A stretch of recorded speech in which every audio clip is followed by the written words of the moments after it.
Dear students, good morning everyone. আমি Omar Faruk sir.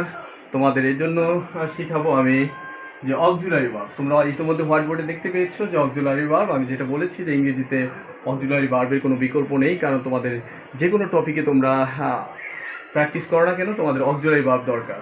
তাই এখন দেখতেই পাচ্ছ যে এখানে অক্সিলারি ভার্ব রয়েছে। আমি অক্সিলারি ভার্বের অনেকগুলো প্রকারভেদ রয়েছে, তো আমি এখানে সরাসরি চারটি ভাগ দেখিয়ে দিয়েছি যে অক্সিলারি ভার্বের মধ্যে রয়েছে।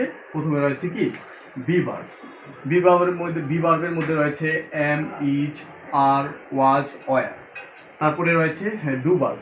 ডু ভার্বে দেখতে পাচ্ছ যে ডু, ডিড, ডাস। তোমাদের ভালোভাবে মনে রাখতে হবে যে ডু ভার্বে রয়েছে তিনটি, ডু, ডিড, ডাস। এবং হ্যাভ ভার্ব। তারপরে রয়েছে কি হ্যাভ ভার্ব। হ্যাভ ভার্বে রয়েছে হ্যাভ, হ্যাজ, হ্যাড। এবং নাম্বার 4-এ রয়েছে মডাল অক্সিলারি ভার্ব।